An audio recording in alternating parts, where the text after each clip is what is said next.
alone, Steam gamers grew 4x.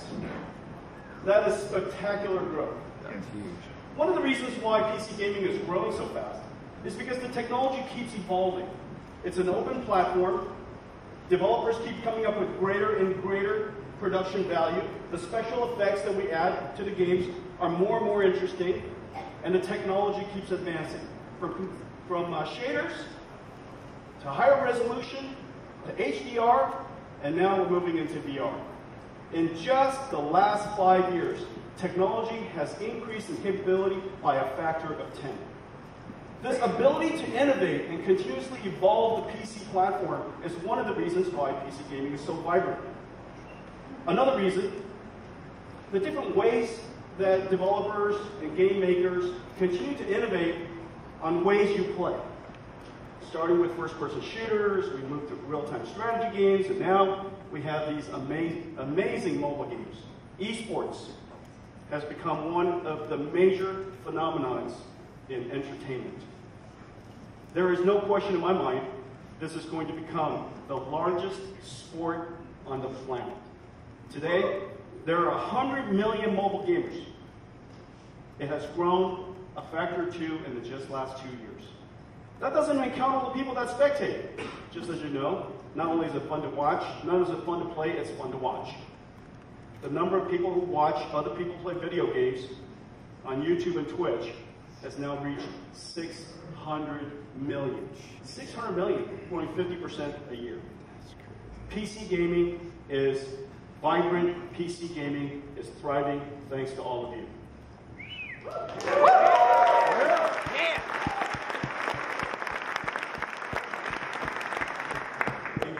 Incredible to be part of it. And that's what drives us. Our mission is to serve you. Our mission is to serve you. We dedicate ourselves to creating the world's most advanced gaming platforms. 9 months ago, we revealed Pascal, the most advanced GPU we've ever built, the best graphics processor the world's ever seen, and the results have been fantastic. It is a fantastic graphics card. I'm so proud of everybody that worked on it. And today we're announcing, well, it is the best graphics card in the world. You guys know that it's the best graphics card in the world. It's the best gaming graphics card in the world.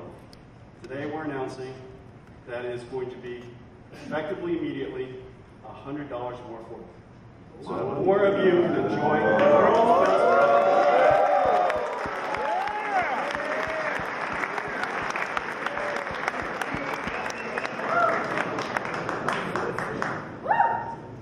Thank you all for coming.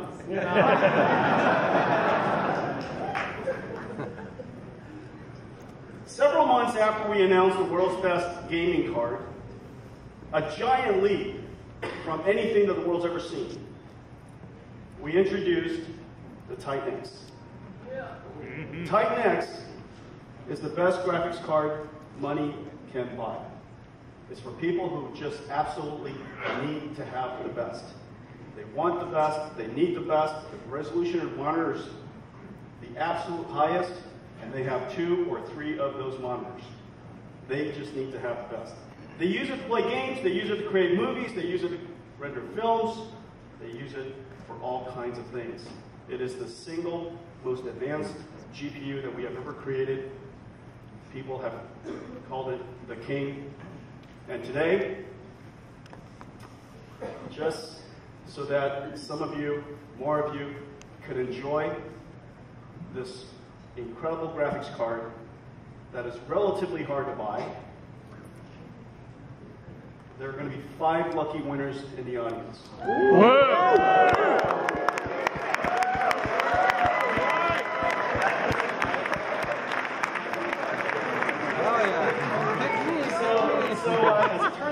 As it turns out, there's now a black light that's shining on all of you. If you could hold out your card, in fact, the winners already have it on your card, on your badge. And it says, what does it say? What does it say? Does anybody know? It says, for the win. FTW. Who's got FTW? Right here. Stand up. FTW, FTW, FTW. Where else? I see 3. There are 2 more. You're back there? Okay, you guys, you have just won a brand new Titan X.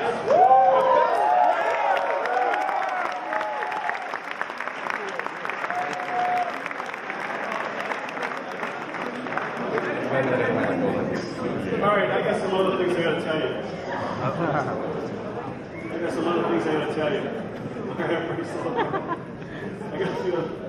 I got a few other things I got to tell you. So as you guys know, that one of our goals is to create cinematic graphics in real time. When you take a look at movies today, it's not just computer graphics, shaders and geometry and lighting and shadows.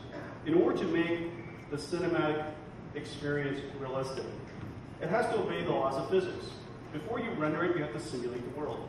Simulation, physics simulation, environmental simulation, and computer graphics rendering go hand in hand. In order to deliver that experience, in order to create the type of images that you see, supercomputers are used to simulate the physics of the environment, and then using the same clusters, massive supercomputers, they render each and every pixel slowly and meticulously so that it generates these beautiful cinematic imageries. Well, we've been challenged to try to make this a real time for quite a long time. And one of the things that inspires us is to create this experience so that you can enjoy it in an interactive video game. And that's the reason why we created the NVIDIA GameWorks Studio.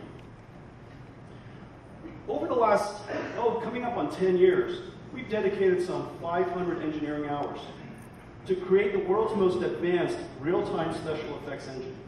It basically broke it down into 3 major categories. The first category, of course, is simulation.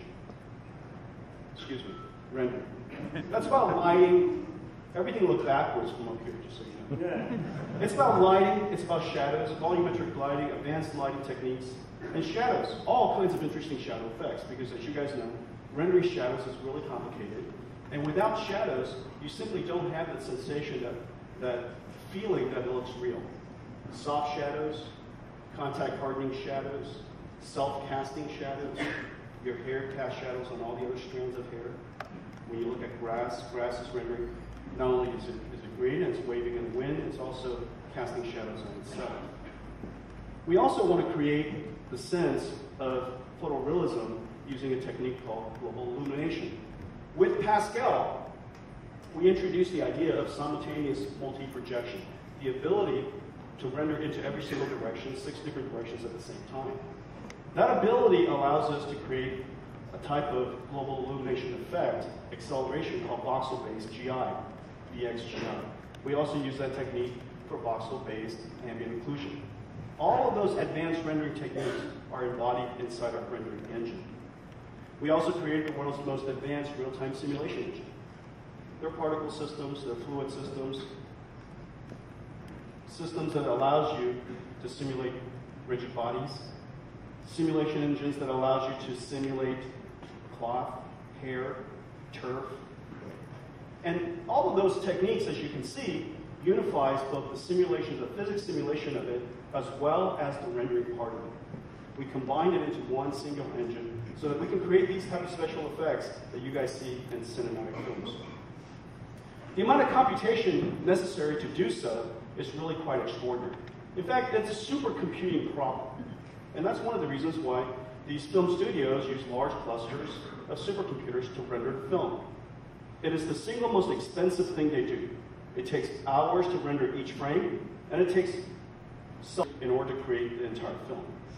Animating it, rendering it, simulating it, making it look beautiful, of course, and of course telling the story is incredibly computationally intensive. And now we're going to take the whole thing into VR. Well, when you go into virtual reality, you want a sense that everything is behaving according to laws of physics.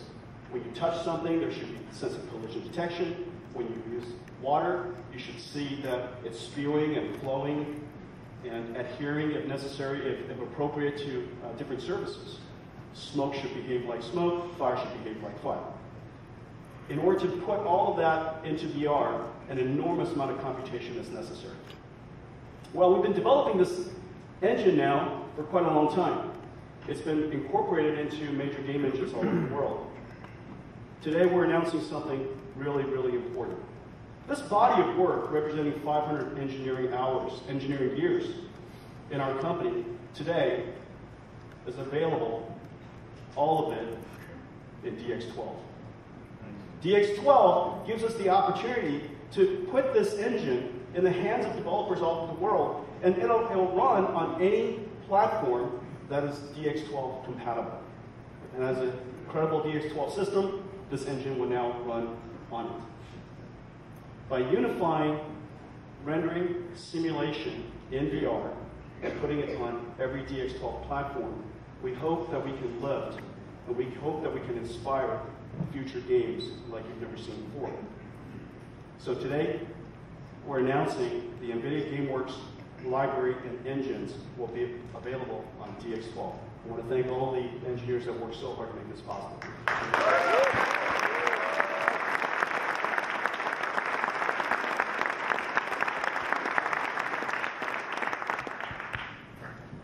We also introduced 2 updates.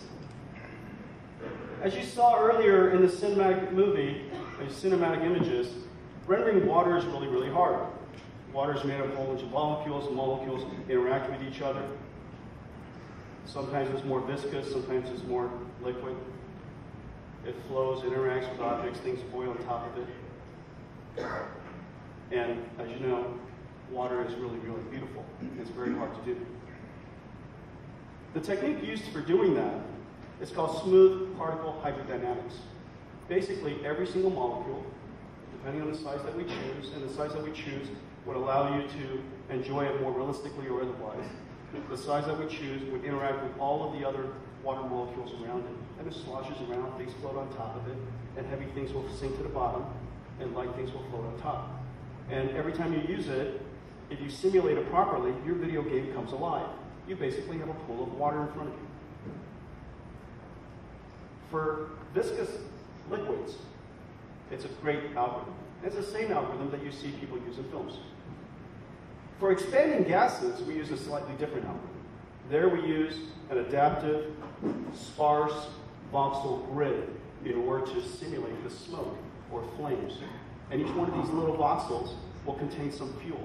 And that fuel, the voxel will be moving in a particular direction. There might be some pressure element associated with it, whether the gas is expanding very quickly. Maybe it's fire, maybe it's smoke. There's a shadow element associated with that voxel. As you can see, these are very complicated algorithms that we now have to simulate in order to deliver a real-time experience completely in real time, simulate the physics, and then rendering it beautifully so that we can enjoy it while we interact with all the characters and the environment around us.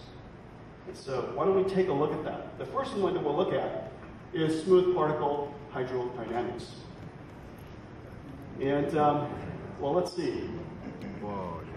This is all completely in real time, you guys, and it's just running a DX12 and is running on top of one of our GPUs, our Pascal GPUs. And every time you enjoy it, it's a little different. You could drop whatever you want into it. And if it's heavy, it sinks to the bottom. If it's soft, it floats to the top.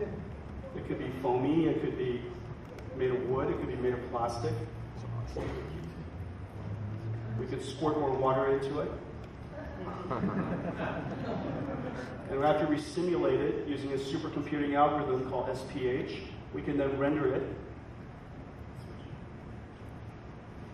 And look how beautiful it is. Ah.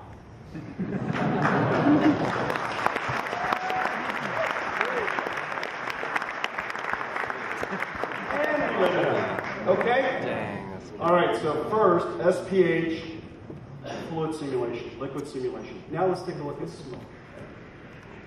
Well, smoke is hard. Whoa. Now what you're looking at here is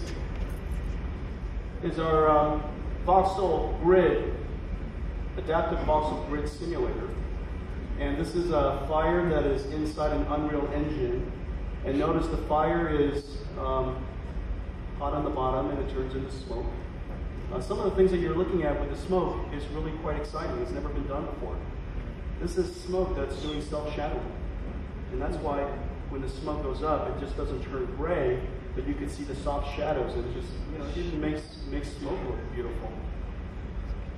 And because everything is completely real time, it's interacting with the environment, and you can see that it's lighting properly in this factory. In fact, the fire is a living, breathing fire, and so you would expect that if you were to, well, throw something at it. Wow. Look at that. I could do that all day.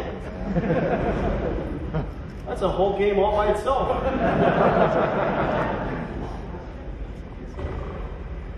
And notice these gigantic bullets. When it hits that plate in the back, it collides and it behaves according to the laws of physics, and we can make that giant plate heavy and so that it's harder to make it move, or we can make it lighter so that it moves more easily, and everything is all lit properly. And the material that is on top of it looks like real wonderfully, beautifully shaded material. And the fire is completely interacting with it. And so why don't we shoot one more into it, and let's do a bullet time or something. Oh, dude. What do you guys think about that?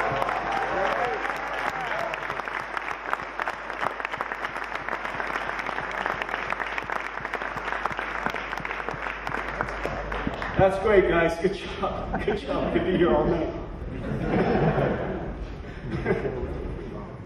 All right, ladies and gentlemen, we're announcing the world's new screensaver.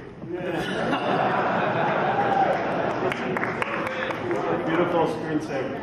Yeah, you want that, right? Isn't that amazing? That's incredible. That's incredible. That's absolutely incredible. This is where supercomputing meets computer graphics. Supercomputing meets computer graphics.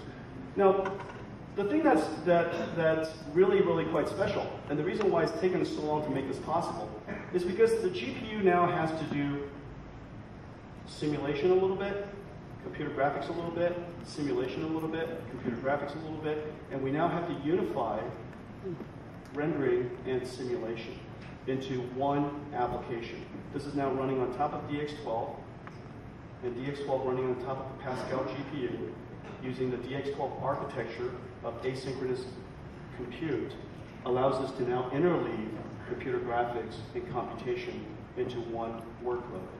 As a result, we can do rendering, and all of the work that we've done with advanced rendering, and all of the work that we've done with physics simulation can now come together on top of one engine, and we can deliver this result and this effect all completely through DX12 on, in this case, what you saw earlier was Unreal Engine 4. All of this has now been put in place so that game developers can take advantage of it. This is just a giant leap for interactive graphics. This is a giant leap for video games. And today, we're putting it all together and releasing it into a world called GameWorks DX12, running on top of DX12 GPUs. First announcement.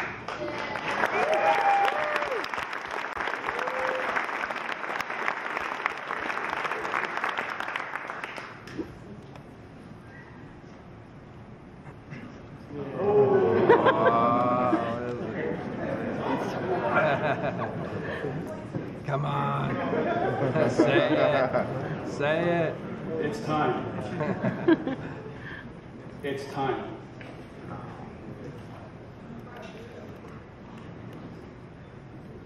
We've been working quite hard, and I think it's time. Are you guys ready? Yeah. Are you ready? It's definitely time for something new. It's definitely time for something new. Something that's 35% faster than a GTX 1080, the world's #1 gaming graphics card. Something new that is faster than Titan X.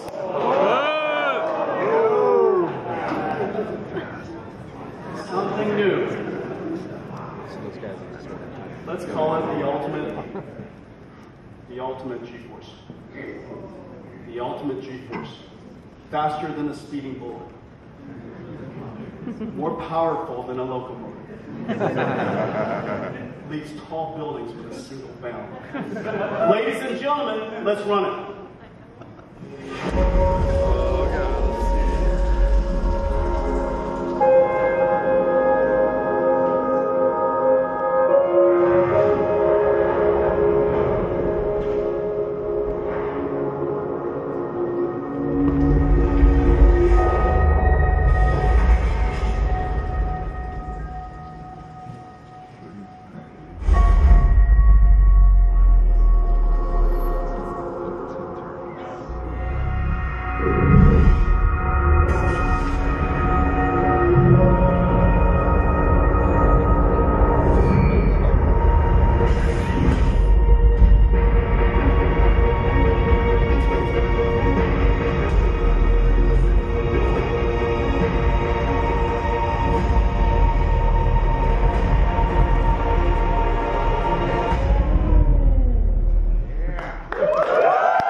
GeForce GTX 1080 Ti.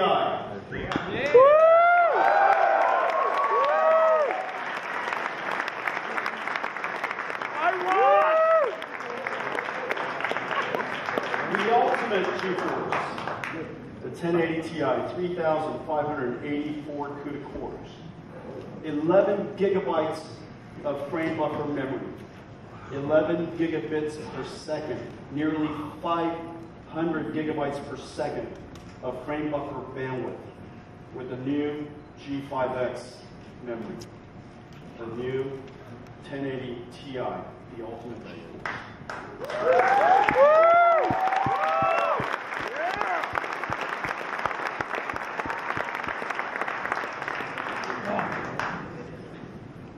Well, let's take a look at this. Why 11 gigabytes of frame buffer?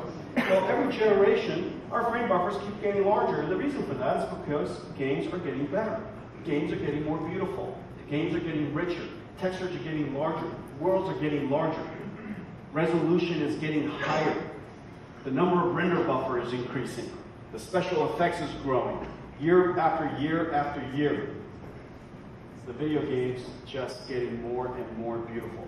And so this year, in order to introduce the next generation high-end, so that you're ready to enjoy video games with next generation games, next generation monitors, we introduced the 1080 Ti with 11 gigabytes of memory.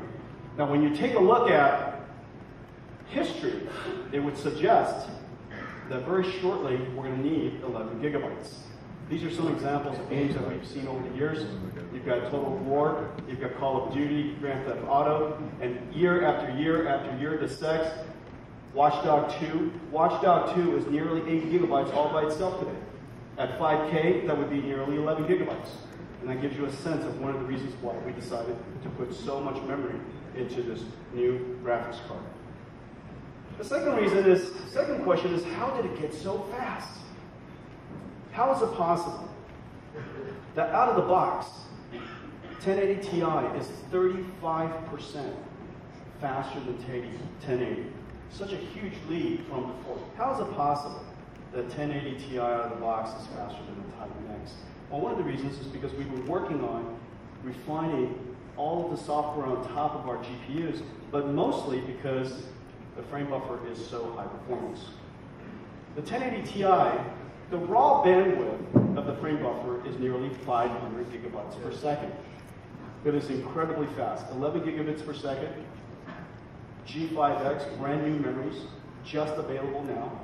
However, there are two techniques that we use, two architectural capabilities inside Pascal that has made the performance unreasonably high.